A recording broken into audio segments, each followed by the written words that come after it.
Bada eguerdiko 12:00 pasata dira, beraz, iritsi da eguneko elkarrizketa nagusiari heltzeko unean, eta horretarako gaur gurean daukagu Zigor Ibarzabal, ikastolen elkarteko hezkuntza arduraduna, kaixo? Kaixo, una. Ondo etorri. Tira, egunotan, edo, azken hilabetetan bereziki, hezkuntzaren afera guztienago eta pentsamentutan egon denean, hartu dezagun parada ikastolen elkartean sakontzeko eta hobeto ezagutzeko, beraz, agian hasteko eta testuinguruan kokatzeko zer beharri erantzuteko daude edo daude ikastolak.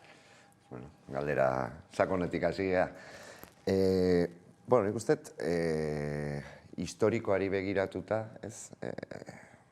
hirurogeigarren hamarkadan ikastolak behar, gizarteak zuen behar bati erantzuteko jaio zian, eta hor bazan, testu inguruak horrela eskatuta, euskal kultur transmisioari eta euskaldun izateari begirako erronka bat, eta horri erantzuteko euskal hezkuntza sistema nolabait asmatu, diseinatu, pentsatu eta abiatu beharra zeon, eta horri erantzuteko jaio ginen.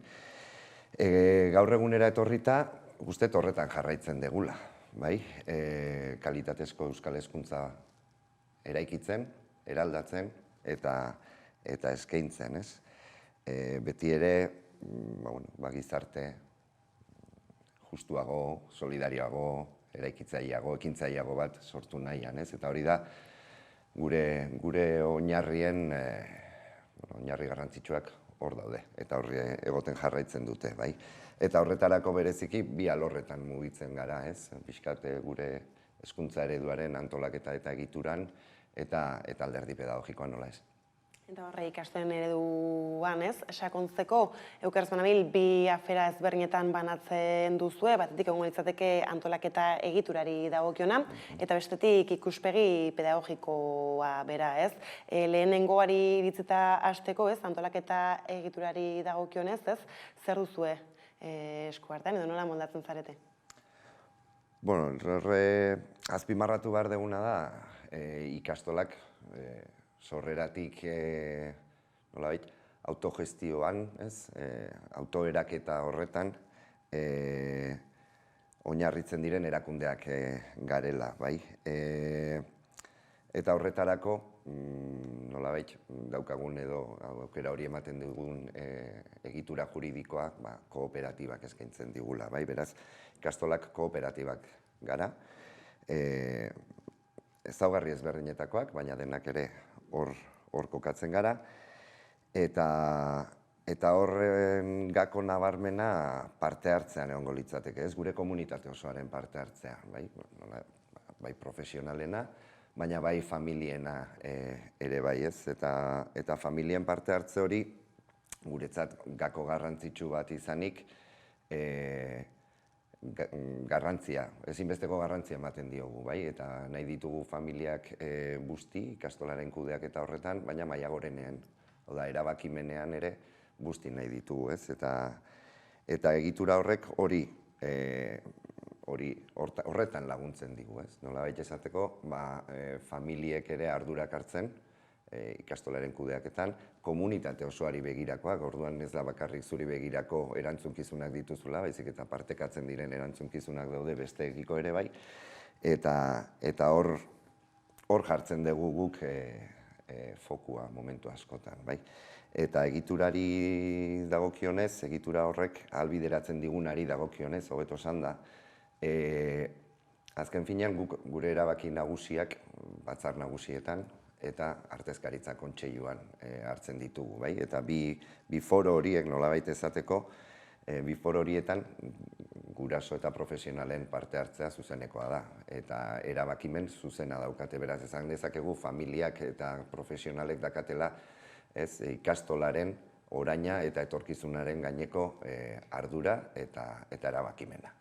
Horrek ekarpen handia egiten dio beraz hezkuntza prozesu osoari.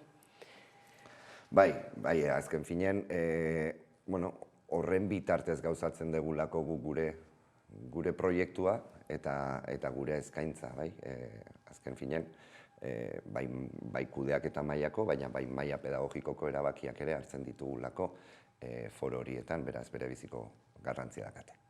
Gero horrez, zuena den alde pedagogiko bat ere bada, hor zer azpimarratuko zenuke? Bueno,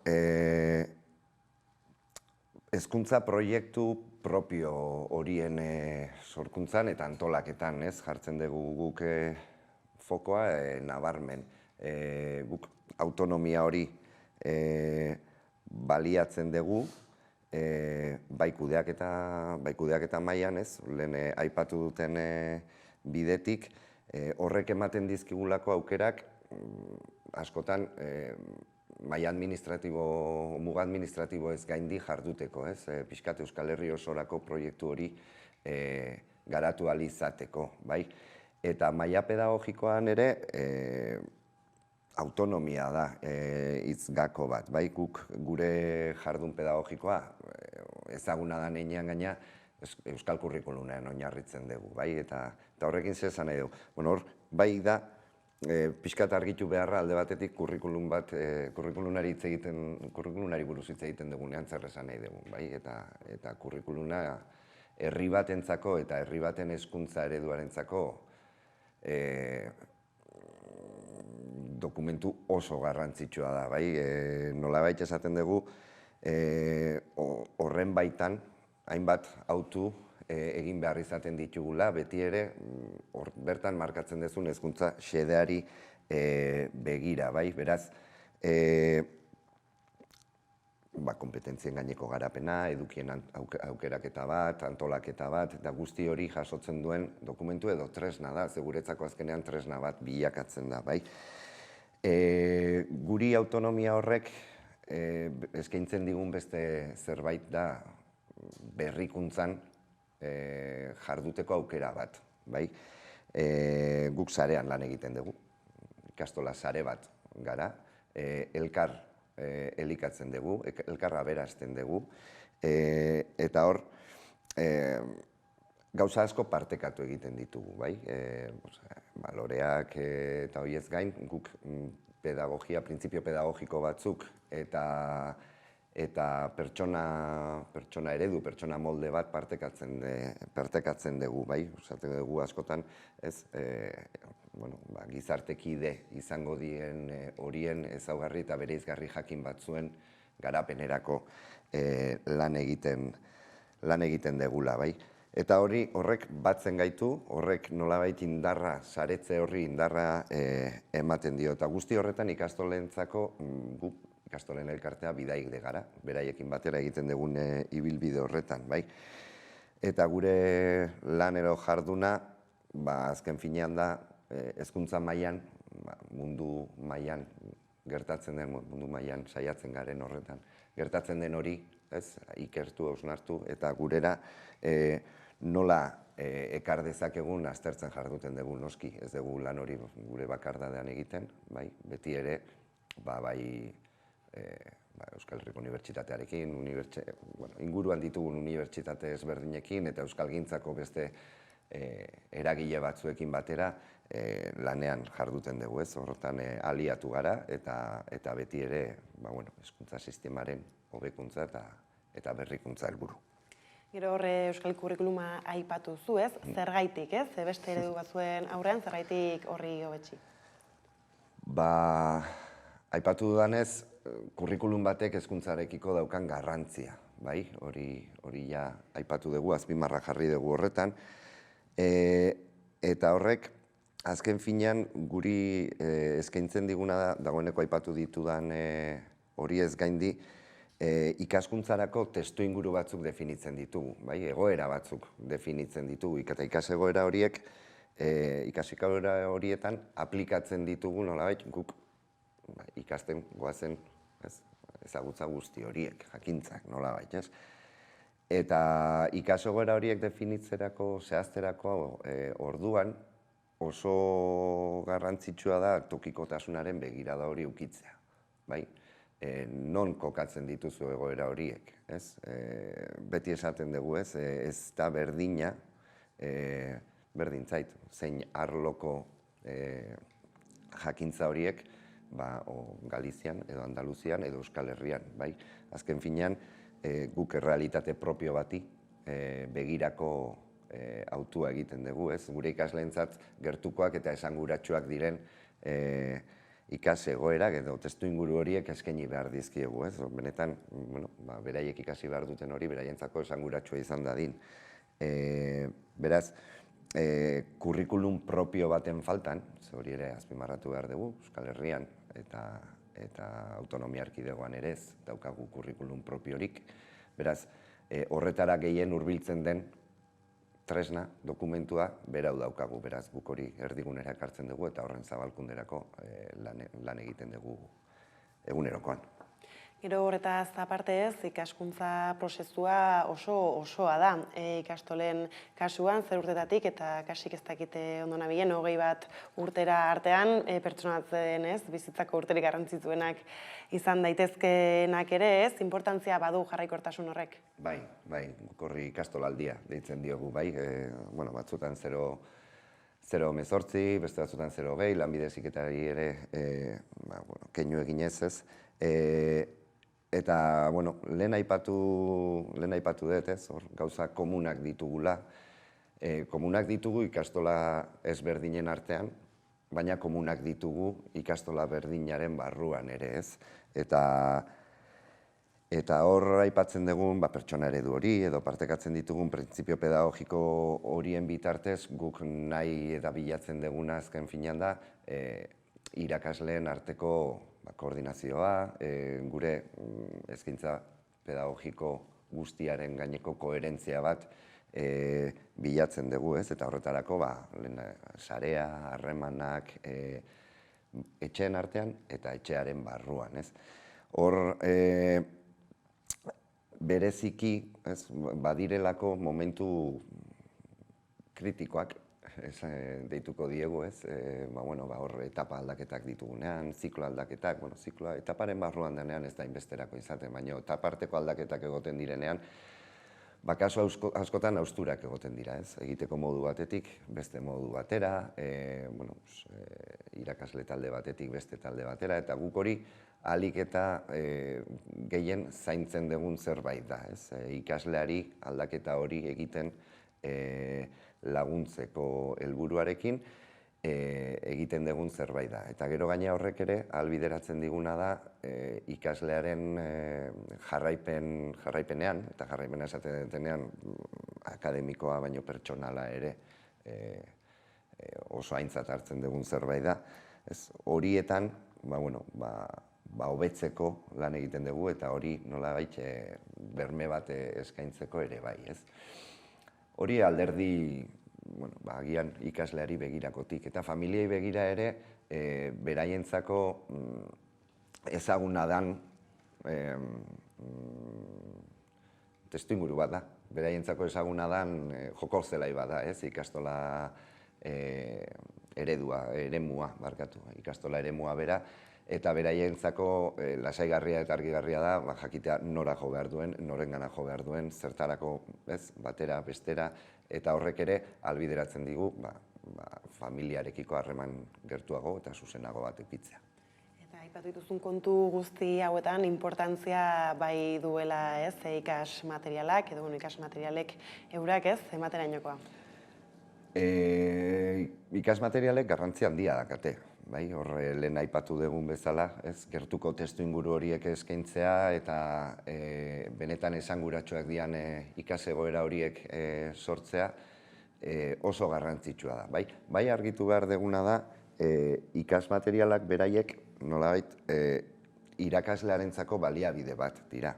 Baliabide bat gehiago, garrantzitsuak eta baina aldi berean ere ez dira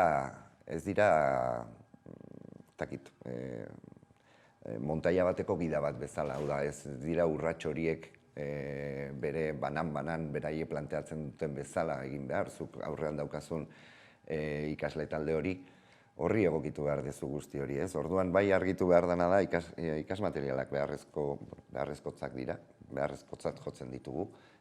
Horiek testu inguratze hori oso garrantzitsua da, baina guretzat irakasleak duen errekurso bat gehiago izango litzateke eta bere eguneroko lanerako lagungarri. Gero hor, euskal ikuspegia txertatzen duzuela aipatu izan duzue, edo horretan alegin merezia egiten duzuela. Bai, horretarako ditugun arrazoiak anitzak dira, ez? Batzuk aipatu ditugu, ze garrantzia daukan, ez? Gertuko errealitate batean kokatzea, eta benetzat zuretzat interesgarria, edo behintzat esanguratsua dan zerbaitean kokatzea guzti hori.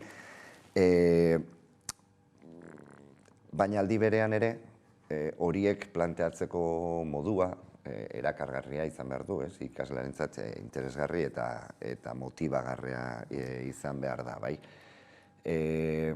Aldi berean, modu aktiboan jokatu dezatela bilatzen dugu. Hau da, euskal izate hori barneratzu, baino ez eragiteko intentzio batekin, ez? Eta hor ere, erronka nabarmena ditugu, hizkuntza eta kulturaren aldetik, ez? Esan genezake gaur egun, euskaldun aktibo izate hori autu bat dala, ikasleak egin behar duen autu bat dala, ez? Eta horretarako bide eman behar diogu, eta horretarako gure ikasmaterialetan benetan erreferente esanguratsuak eskaini behar dizkiegu, ez? Eta euskaldun erreferenteak, gainera, gaurkotuak, eguneratuak, gaur egun euskaldun izate hori benetan islatzen dutenak, bai? Beraz guk ikasmaterialei begira egiten dugun autua garbia da. Euskal Herrian eta Euskal Herriko haur gazteetan erabeentzat ekoizten ditugu ikasmaterialak. Beraiek ditugu, ez, beti ere gure ikusmira horretan, ez? Eta hemen sortu eta ekoizteak ekartzen duena da, ez dakit, bizio ikusmira propio batekin, iruditegi propio batekin, testu inguratze errealetan oinarritutakoak izatea, ez? Eta horrek egiten dio, gure ustez, ekarpen handia ikaskuntza prozesuai. Ez, gainera kasik ergintzaz ere hitz egin daiteke, batean bada. Ezinbestean, hau da, eta gaina herrigintza maila ezberdinetatik begiratuta, bai? Badago tokian tokiko herrigintza esango genukena, hau da, ikastola bakoitzak bere herri, auzo mailan egiten duen hori, ez? Inguruko eragile, erakunde eta instituzioekin, izan udal eta bestelako instituzioekin batera egiten duten hori, bai? Eta hori agian mikroagoa den maila batean gertatzen da, ez? Eta gero, ez, bada nazio begiradatik edo nazio ikuspegi horretatik egiten dugun lana, bai? Eta lehen aipatu ditut, Euskal Herriko Unibertsitatea, Mondragon Unibertsitatea, Deustu, Udako Euskal Unibertsitatea, baina horrez gain ere aipatu ditzakegu bai Euskaltzaindia, bai Topagunea, bai AEK, bai Bertsozale elkartea, bai Euskal Gukilarien elkartea, bai zerrenda luzea da guk ibilbide horretan, ez, elkarlanean eta elkarrekintzan jarduten deguna, bai. Hortan, guk gure ustez erronka komunak ere baditugulako, hortan azpimarra jartzen dugu. Eta ikasmaterialei begira, bai gure ustez, eta behin da berriz esaten dugu, ez, Euskal Herrian sortu dira, baina horrek esan nahi du. Sortzaileak Euskal Herrikoak direla, editoreak Euskal Herrikoak direla, marrazkilariak Euskal Herrikoak direla, diseinatzaileak, maketatzaileak, guzti horiek bertakoak direla, ez? Eta benetan, proiektu integral, sakon eta pedagogikoki abangoardian dagoen bat sortzeko elkarlan hori egiten degula, eta gure ustez hori bada herrigintzan jardutea ere. Eta abangoardian egon daitenez metodologikoki ere ez izango du berezitasunik, lehenago ere aipatu zu, ez, apura sorkuntza ere bilatzen dela ikasleengan. Bai, horre nahi beti gustatzen zait esatea, eta horrela sinisten detelako da, ez? Ikastola mugimendua berritzailea eta inkonformista den mugimendua da, bai? Eta mugimendu haulakoa izanik, ikastolak beraiek eta gure komunitatea ere bai, ez? Eta horrek ezinbestean sortzaile izatea eramaten gaitu. Metodologia aktiboen gaineko ikerketak egitera, horiek, testu inguru batzuetan ematen dituzten emaitza horiek aztertu eta gurera nola ekarri ditzakegun aztertzera, beti ere lehen aipatutako elkarlan horrien bitartez, momentu askotan, bai. Izan dezakegu, guri konfort egoera horretan egotea, askotan gustatzen, ez dakit gustatzen da nitza, baina ez zaigun zerbait dela eta beti beste zerbaiten bila jarduten deguna, ez? Orduan, horretan betidanik hasieratik, ez Euskal Hezkuntza lehen aipatu dut, Euskal Hezkuntzaren sortze momentutik horretan jardun degula eta gaur egun jarrera berdinarekin jarduten dugu. Eta aipatu dituzun material hauek, hor bide lagunain bat dituzue, eta gainera horretaz aparte, ikastolak ez diren beste zentro batzutan ere aurki ditzakegu, ez? Hori zuentzako ere importante izango da. Bai, eta hor dago gure misioan oso garbi dagoen zerbait, ez? Hau da, guk ez dugu ikastolentzako bakarrik lan egiten, bai? Noski, ikastolentzako lan egiten dugu, ikastolen elkartea gea, eta gure sarea aberastu eta zaintzen dugu, baina horrez gain argi daukaguna da hezkuntza sisteman bertan ere eragiteko helburua daukagula. Eragiteko helburu hori Euskal Hezkuntza euskaldun eta kalitatezkoa izan dadin, ez? Eta horretan, guk ekoizten ditugun ikasmaterial horiek edozein sareetako ikastetxearen esku daude, bai, horre eskaintza zabala egiten dugu eta horretarako elkar argitaletxearekin batera sortutako ikaselkar argitaletxea baliatzen dugu, bai. Bi erakundek hasieratik garbi izan dugun egiteko bat da hori, ez? Pixkat gure eskaintza hori, sistema guztiari zabaltzea, bai. Zelbururekin, lehen aipatu dutan gizartekide horiek, ez, pertsona euskaldunago, konprometituago, solidariago, eraikitzaileago eta guzti adjektibo asko jarri daitezke horratzetik, ez, horiek nahi ditugulako gure gizartean eta hori hola izan dadin ikastoletatik bakarrik ez dugulako eragin behar, baizik eta ahalik eta alderdi guztietatik eragin behar digulako. Guzti horretan prestakuntza ezinbestekoa izango da, kasik une oro? Prestakuntza, hezkuntza berrikuntzaren oinarria da, bai? Zuk ikasmaterial punta-puntakoak, metodologia aktiboetan, ebaluazio eredu, ebaluazio marko berritzaile batean eskaini dezakezu, baina irakasleak gaituta ez baldin badaude, horren erabilera tradizionala ere egin dezake, ez? Orduan guk bai arreta handia jartzen dugu irakasle hezitzaileen ahalduntze pedagogiko metodologiko horretan, bai? Horrekin lortu nahi duguna da gelan, ez? Ikastestu inguru horretan, gelan edo gelatik kanpo egiten dugun esku hartze hori hobetzea, eta hobekuntza hori nolabait fundamentatua izatea, bai, horrekin beti ere, lehen aipatu dudan, ikaslearen jarraipen pertsonal eta akademiko horretan hobetzea.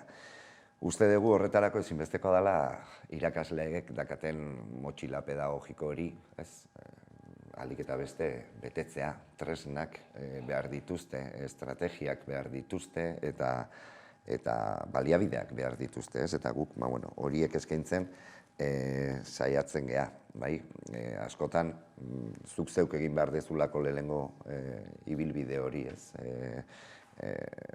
Bada hor askotan erabiltzen dugun esamolde bat, ez, eta da nekez lagunduko duzu norbait, nonbaitera zu zeu lehenago iritsi ez baldin bazera, ez, eta hor, bai, emozioen kudeketan eta bestelako gaietan ere, bada norberak egin behar duen lan prebio bat eta gero besteekin jardun, ez.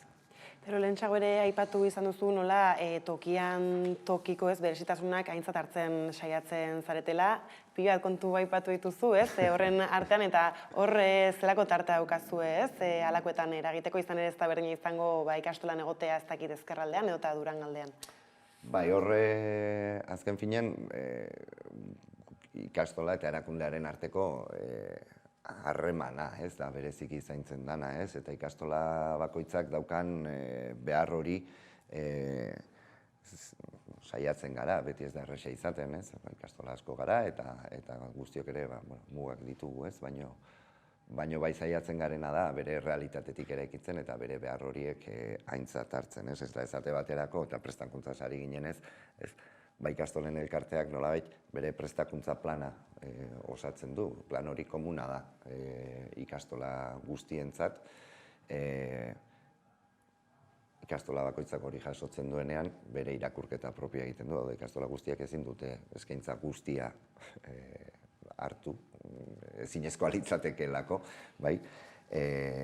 Orduan horre jarduten dugunean, ikastola bakoitzak egiten duena da, bere beharraren diagnostikoaren arabera, hautaketa bat egiten du eta horretarako ikastolen elkarteak eskaintzen dion hori baliatu, eta momentu askotan, kanpora ere jotzen dute, behar duten hori bilatzera, ez? Orduan, dagoena da eskaintza komun bat, nolabait, lehen aipatu dudan marko komun horri dagokiona, eta gero aparte, ikastolak berak egiten duen bere plan propio hori, ez? Eta hori da, adibide bat prestakuntzan nola gauzatzen dugun ikastola bakoitzarekiko daukagun elkarlana. Eta bukatze aldera zigorrez, eta aipatu dituzu nertzenak borobiltze aldera albaldin bada, zein dira zure ustez ikastola ereduaren gako nagusiak? Zergaitik ezagutu behar du jendeak ikastola? Sintesi lan bat egin beharra dugu hemen, ez da? Bueno, nik saiatuko naiz hirutan laburtzen eta gainera gehiegi ez luzatzen, bai. Uste hor badagoela gure ADN-ean txertatuta dagoen euskal kulturaren transmisio eta ezagutza eta sorkuntzarekin, ez? Lotuta dagoen ildo bat, hor indar handia jartzen dugu, bai, eta gainera Euskal Herriko ikuspegi horretatik, ez, gure nazio ikuspegi horretatik, badaukagun erronkari jarraiki, ez, hezkuntza sistema nazional hori eraikitze bide horretan, ez, horretarako jaio ginen eta horretarako lanean jarraitzen dugu. Bigarrenik aipatuko nuke komunitatea, bai, ikastola mugimenduaren beste ezaugarrietako bat, beti militantzia nolabait auzolanaren garrantzi hori hor izan dugu eta oraindik ere hor dago, ez? Eta gainera kooperatiba egiturak ere aukera ematen digu guzti hori aurrera eramateko eta hor profesional eta familien arteko elkarlana, ikastola barrukoa, zein ikastolen artekoa, ez, eta norbanakoaren konpromiso hori eta elkartasuna. Eta bukatzeko, gure eredu pedagogikoaren gainean, ez? Nik uste dut ikastolak erreferente izan garela berrikuntza pedagogikoan, berrikuntza horretan erreferente izaten jarraitzen degula, ez? Eta horretarako, guk printzipio pedagogikoak sautatzen ditugu, autometodologikoak egiten ditugu, baina lehen esan bezala horiek guzti horiek ikasmaterialetara eramaten ditugu, ez? Eta ikasmaterial horiek gainera, gure herrigintzaren ideia horrekin, nolabait, hezkuntza sistema osora zabaltzen dugu, ez? Nik uste hiru ideia horietan laburtuko genukeela ikastolen elkartea. Honekin, bide horrek luze segi beza eta mila esker gaur gurera gerturatzearren. Eskerrik asko zuei aukera emateagatik.